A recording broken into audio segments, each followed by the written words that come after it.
ሰላም ጤና ይስጥልኝ ውድ ተማሪዎች እንዴት ናችሁ? ደህና ናችሁ?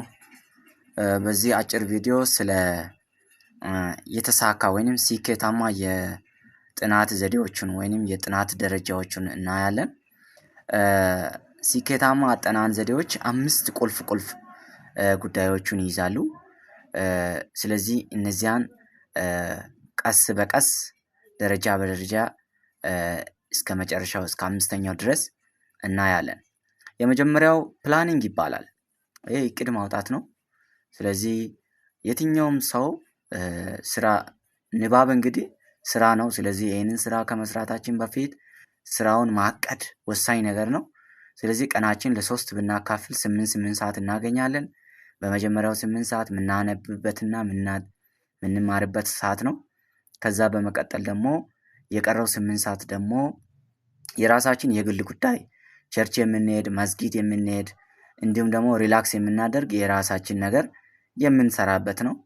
ከዛ ባለፈ ደግሞ ሶስተኛው ቀሪው 8 ሰዓቱ የምንተኛበት ነው። ስለዚህ አንድ ሰው በቂ እንቅልፍ 8 ሰዓት በቀን ከተኛ በቂ ነው እንቅልፉ። ስለዚህ ይሄ አንድ እቅድ ማውጣት ክፍል ውስጥ ነው። ሌላው ምናነባውን ከስልክ ከሆነ ስልካችን ቻርጅ ማድረጋችን እንዲሁም ደግሞ ላፕቶፓችን ቻርጅ ማድረጋችን እንዲሁም ደግሞ ስክሪፕቶና ወረቀት ወይንም ኖት ለማውጣት የሚያስችል ኖት መጽሐፍ መያዛችን ደብተር መያዛችን እርግጠኛ መሆን ያስፈልጋል። እሱንም ማረጋገጥ ያስፈልጋል። ስለዚህ እነዚህ አጫጭር ሳመሪዎቹን አሁን ገና ጥናቱን ስንጀምር ያወጣናቸው መጨረሻ ላይ ሳመሪውን ሪቪው ለማድረግ ስለሚጠቅሙ የመጀመሪያው እቅድ ውስጥ መግባት አለባቸው። ስለዚህ ይሄ የመጀመሪያው እቅድ ነው። እቅድ ማውጣቱ የመጀመሪያው ስቴፕ ሲሆን ሁለተኛው አንደርስታንዲንግ ቢፎር ሜሞራይዚንግ የሚል ነው። ከማስታወስ ቅድሚያ መረዳት። ይሄ በጣም ወሳኝ ነገር ነው። ማለት ብዙ ጊዜ ተማሪዎች የሚያነቡትን ቶፒኩን አንደርስታንድ ሳያደርጉ ምን አነበብኩ ብለው አእምሯቸውን በቃ ይሄ ኮርስ አይገባም ብለው እንዲሁ ዝም ብሎ ማስጨነቅ ውጥረት ውስጥ መግባት ይታያል። ይሄ ሊሆን አይገባም። ማድረግ ያለብን ተረጋግተን ረጋ ብለን አንድ አጭር ከሆነ አንድ ቻፕተር ካልሆነ 4-5 ፔጅ ረጋ ብለን ኖት እያወጣን አጫጭር ኖቶችን እያወጣን ማንበብ። ስለዚህ ይሄንን ስናነብ ኖት እያወጣን 2 ጊዜ ረጋ ብለን ካነበብን ስናነብ እንዲሁም ደግሞ የሚከብዱ ተርሞቹን ቴክኒካል ወርዶቹን ቫግ የሆኑ አንክሊር የሆኑ ስቴትመንቶችን ወይንም ወርዶችን በቻት ጂፒቲም በዲክሽነሪም እንዲሁም ደግሞ ተጨማሪ መጽሐፎቹንም ሪፌር በማድረግ ማንበብ። ስለዚህ ይሄ ሁለተኛውና ቁልፍ የሆነ ደረጃ ነው። አንድ ሰው ለምሳሌ ስለ ፊሜል ሪፕሮዳክቲቭ ትራክት እያነበበ ቢሆን ፊሜል ሪፕሮዳክቲቭ ትራክት 5 ቁልፍ ኦርጋኖች አሉት። ለምሳሌ ከላይ ብንጀምር ኦቫሪ አለ። ሲቀጥል ሌፍት እና ራይት ኦቪዳክት አለ። ከኦቪዳክቱ ወደ ታች ሲኖርድ ዩትረስ አለ። ከዩትረስ ወደ ታች ሲኖርድ ሰርቪክስ አለ። ሰርቪክስን በመቀጠል ደግሞ ቫጃይና አለ። እነዚህ 5 ኦርጋኖች በሪፕሮዳክቲቭ ፊሜል ሪፕሮዳክቲቭ ትራክት ውስጥ አሉ። ስለዚህ ለእያንዳንዳቸው የራሳቸው ሳብ ቶፒክ የራሳቸው ቁልፍ ሀሳቦች አሉ። ስለዚህ እነዚህን ከማስታወሳችን በፊት መጀመሪያ ምን ማድረግ አለብን? መረዳት አለብን። ስለዚህ ይሄ ወሳኙ ሁለተኛው ነጥብ ነው። በመቀጠል ሶስተኛውና ወሳኙ ነገር አክቲቭ ሪኮሊንግ ወይንም ንቁ የሆነ የማስታወስ ክህሎትን ማዳበር ነው። አክቲቭ ሪኮሊንግ እንዴት ነው የሚደረገው? ለምሳሌ አንድ ሰው በቀን ለምሳሌ አንድ አጭር የሆነ አንድ ቻፕተር ወይንም አንድ 5 ወይም 6 ፔጅ ቢያነብ ያነበበውን ፓርት ምንድነው ያነበብኩት የሚሉ ቁልፍ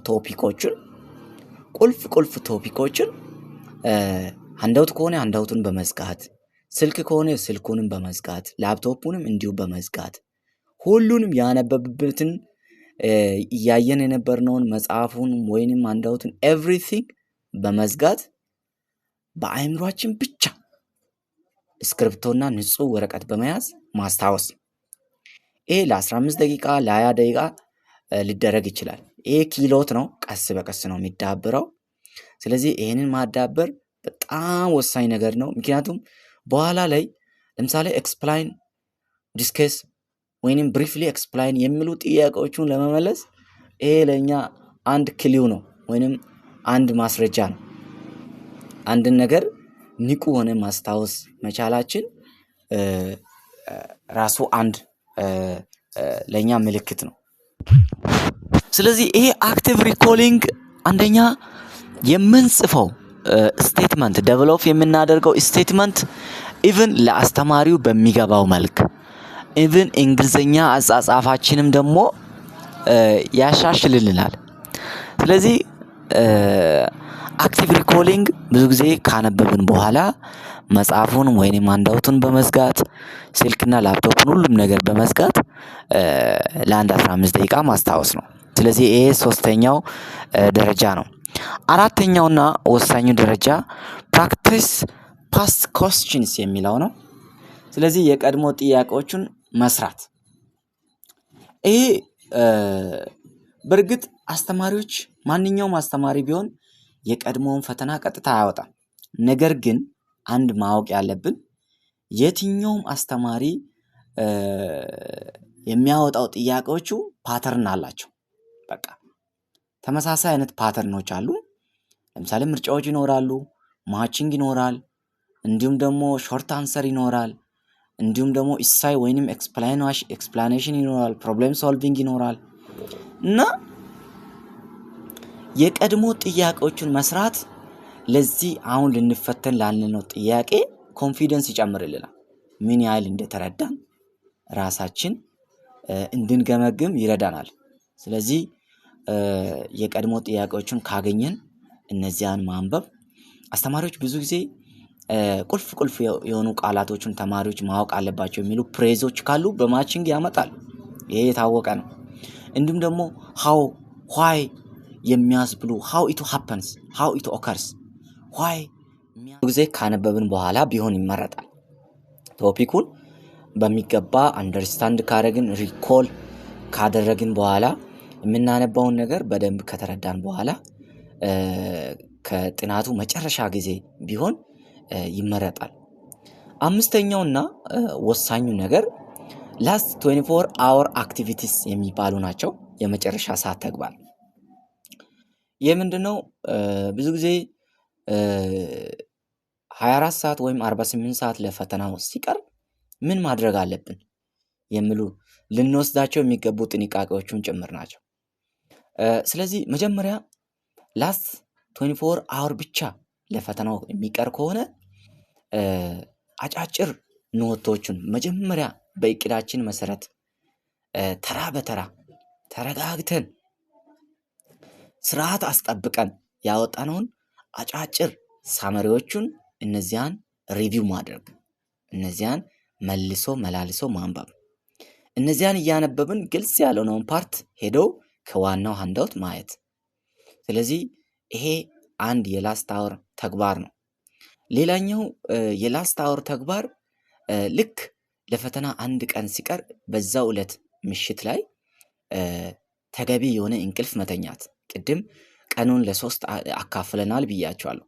ስለዚህ ከነሱ ከ8 ሰዓቶቹ መጨረሻው 8 ሰዓት እረፍት የምናደርግበት ወይንም ምንተኛበት ነው። አንደኛ እንቅልፍ ጥቅሙ ምንድነው? ሚሞሪያችን ይጨምራል። ሚሞራይዝ እንድናደርግ ይረዳናል። ስለዚህ የማስታወስ አቅማችን ስለሚጨምር የመጨረሻው ቀን ላይ ያለውን 8 ሰዓት በአገባቡ እረፍት መውሰድ ወይንም መተኛ። ስለዚህ ሌላው ወሳኝ ላስት 24 hour activity ማዳበር ያለብን ማወቅ ያለብን ከስትሬሳችን አእምሯችን ውስጥ ያለውን ውጥረት መቀነስ፣ እንዲሁም ደግሞ ከፈተና 15 ደቂቃ እየቀረ ቀድሞ መግባት እና ፈተናውን በሚገባ ተረድቶ ማንበብ እና መመለስ ናቸው። ስለዚህ አንድ ተማሪ እነዚህን 5ቱን የስኬታማ የጥናት ደረጃዎቹን ቢከተል ቢፈጽም ስኬታማ የማይሆንበት ምንም ምክንያት የለም ለማለት ነው። ስለዚህ እነዚህን አምስቶቹንም አንድ ላይ በማጣመር የሚጠቀም ተማሪ ማንኛውም የሚጠቀም ተፈታኝ ስኬታማ መሆን ይችላል የሚል ሀሳብ ለማንሳት ነው። ስላዳመጣችሁኝ አመሰግናለሁ